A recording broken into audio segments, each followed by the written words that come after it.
त्याग दिया है उसको हमें करना है। सेवरी ने एक रूप तो अपना त्याग दिया था, भिलने के रूप मांगी थी और भिलने के रूप में एक भील के घर पे उसका जन्म हुआ, नीच जात में उसका जन्म हुआ। उसके बाद सेवरी ने क्या किया, सोचा कि इतने सारे लोगों का पाप मेरे ऊपर आएगा, इतने बेजुबान जानवर का जान चला जाए, किसके लिए, मेरे ब्याह के लिए। सेवरी रात का वक्त था, घर को छोड़ करके वो जंगल की तरफ भाग गई और जाते जाते जाते जाते उसने कहाँ पर अपना निवास बनाया, कहाँ पर ठहराव किया, मातंग ऋषि के कुटिये में। जितने वहां पर महात्मा थे, जब सेवरी के भील के रूप में सुना कि नीच जात की है, सारे लोगों ने सेवरी को छोड़ करके चले गए। मातंग ऋषि नहीं छोड़े उनको, सेवरी को नहीं छोड़े, क्योंकि सेवरी जो है मातंग ऋषि का बहुत सेवा करती थी, इतना सेवा करती थी कि अपने प्राण से ज्यादा मातंग ऋषि का ख्याल रखती थी।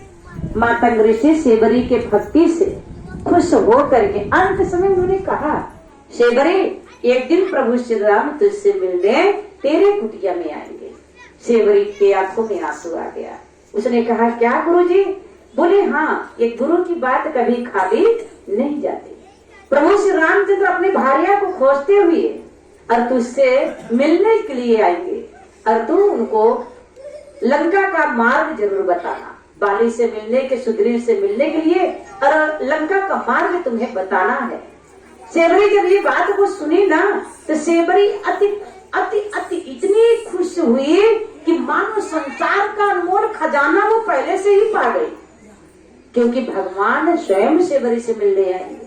सेवरी को क्या पता था भगवान कहाँ रहते हैं, लेकिन भगवान को तो पता था ना सेवरी कहाँ रहेगी। तो वही में जानती है, सेवरी जब भगवान के लिए फूल बिछाती तो वहीं पर 4 महात्मा थे सेवरी को जलाने वाले। कौन कौन थे वो चारों महात्मा? एक जन थे फलाहरी, फलाहरी महात्मा थे, और एक थे दूधाहरी, और एक थे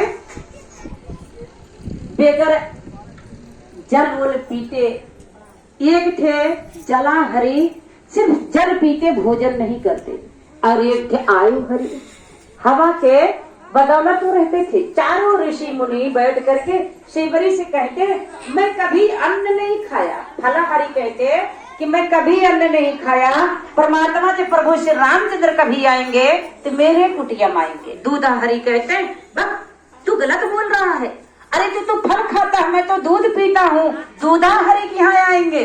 उसके बाद क्या कहते, आयु हरि, जो जलाहरी थे, जलाहरी कहते तुम लोग तो कुछ न कुछ खाते हो, मैं तो जल पी करके रहता हूँ, जलाहरी के घर पे प्रभु आएंगे और कुटिया को पवित्र बनाएंगे।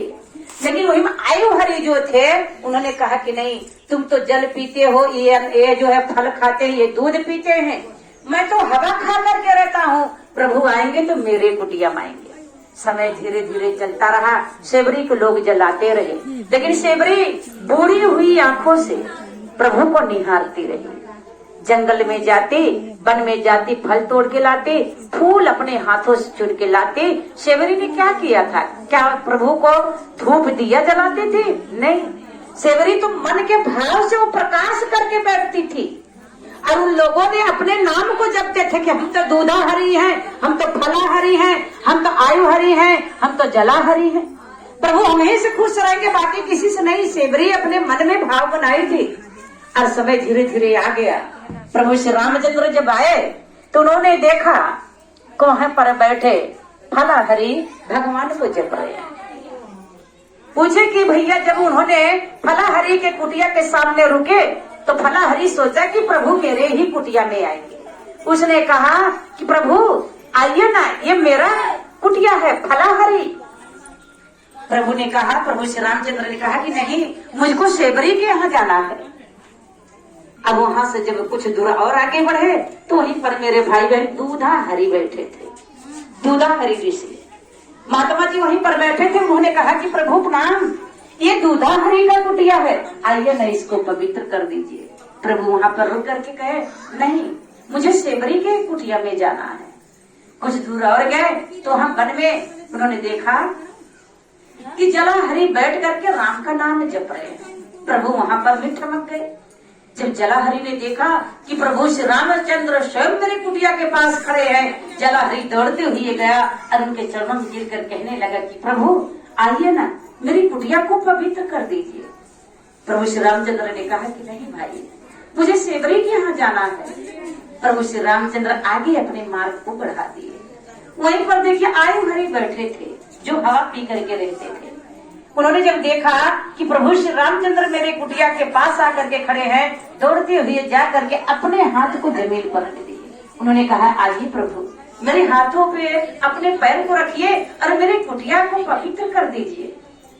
प्रभु श्री रामचंद्र ने कहा कि नहीं, मुझे सेवरी के यहाँ जाना है। सेवरी कहाँ है? सारे के सारे महात्मा, चार के चारों अपने किए कर्तव्य पछता रहे थे, क्योंकि सेवरी ने कभी किसी से अहंकार नहीं किया। सेवरी ने कभी किसी को भला बुरा नहीं कहा। राम के भक्ति में लीन हुआ सेवरी बूढ़ी बूढ़ी आंखों से निहारती हुई प्रभु के चरणों को पहचान गई। जैसे ही प्रभु वहां पर गए, सेवरी की आंखों धुंधली हुई थी, जिसमें रोशनी भी दम तोड़ चुकी थी। कदमों को देख कर उसने पैर को निहारती रही कि मेरे राम आ गए, क्योंकि उसने अपने तन मन से प्रभु का नाम लिया, प्रभु का भक्ति किया और भक्त का फल उसको मिला कि प्रभु श्री रामचंद्र का दर्शन हुआ। सेवरी ने परमात्मा के चरणों में अपनी आंखों के आंसुओं से उनके चरण को पखारा। रोते हुए सेवरी प्रभु के चरण को पखारी, जूठे जूठे बैरों को रख करके भोग लगाई, जिस बैर को लक्ष्मण ने नहीं छुआ था।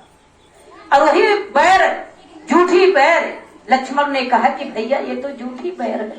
उन्होंने कहा नहीं पगले, ये झूठा नहीं है, ये तो प्रेम है, ये भाव है। अगर मैं नहीं चखूंगा तो समस्त संसार में लोग भेदभाव करेंगे।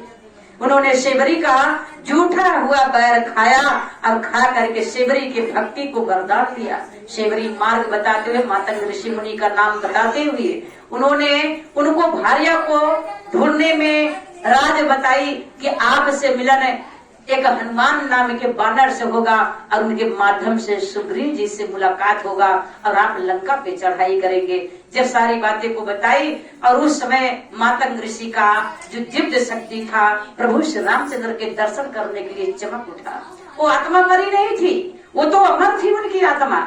ऋषि मुनि के पास उन्होंने जा करके जहाँ उनका शव को गाड़ा गया था, मेरे भाई बहन प्रभु श्री रामचंद्र वहाँ पर गए। सेवरी उनको दिखाई, उन्होंने कहा कि मांगो सेवरी, क्या चाहती हो, मांग लो जो कुछ मांगना है।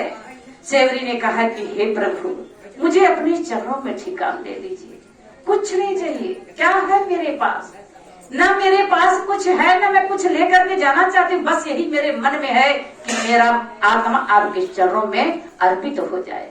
प्रभु श्री रामचंद्र सेवरी को ऐसा ही वरदान दिया। प्रभु श्री रामचंद्र में सेवरी समा गई। वो ऐसी भक्त थी, आज तक हम आप एक में से इतने सारे लोग, साधु संत महात्मा, बहुत बड़े बड़े लोग आए। इस कलयुग में बड़े बड़े साधु संत महात्मा आए, लेकिन सेवरी जैसा कोई महात्मा नहीं बन पाएगा। प्रेम से बोलिए उमापति महादेव की।